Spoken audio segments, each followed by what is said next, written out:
Hello guys! So, nandito na naman tayo sa airport. So, this time, hindi po ito trabaho. Ito ay isang vacation. Kasama ko ang aking travel buddy na magkasama na ulit kami after what? December? December yung huling labas namin ng bansa na magkasama. So, nagpunta kami ng Laos noon at ng Thailand. So, medyo inikot namin yung other part ng Thailand, sa northern part ng Thailand. And then, meron kami binisitang kaibigan sa Chiang Rai. So, this time, Asian countries muna ulit tayo at kasama ko siya. Ayan po ang aking travel buddy since 2006. So tara, gala tayo. Pero, aba ang mga requirement para makakuha ka ng Japan visa? So, syempre, kailangan mong humanap ng travel agency. Hindi po pwede mag-apply sa Japan Embassy mismo. Through travel agency siya. So, first, kailangan mo ng passport na meron 6 months validity at hindi siya sira. Kailangan maayos yung passport. Pangalawa, application form. So, kung saan man kayo mag-a-apply na travel agency, doon yung mada-download yung application form. So, do pare-pares yan, pero kung saan man kayo mag-a-apply, doon kayo mag-download ng form dyan. Pangatlo is yung ID. So, pag magpapa-ID kayo, kailangan sabihin nyo for Japan visa at white background. Alam na ng mga electronic center yan, mga travel photo booth, alam na nila yan. Tapos, kung first timer kayo at mag-a-apply kayo ng Japan visa, kailangan nyo ng birth certificate, which is, pwede nyo kuhanin sa PSA.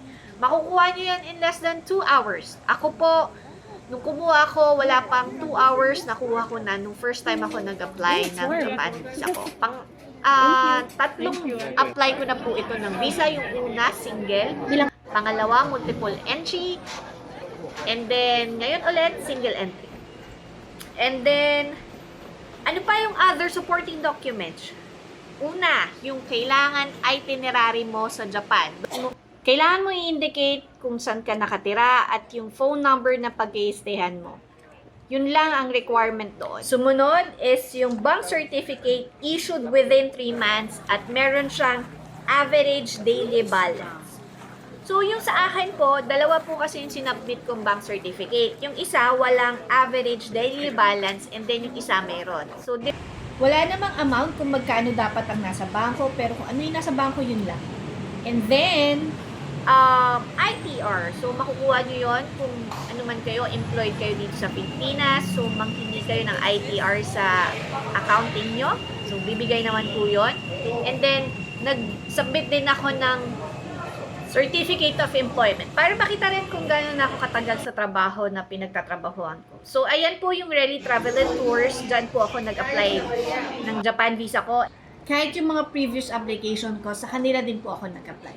So, bakit wala akong pinilagay na hotel at flight ticket? Hindi po nila hinanap, pero isusulat mo rin yon doon sa application form na susulatan. So, yun lang. Hanggang sa muli. Maraming salamat sa panonood. See you to my next adventure. Paalam!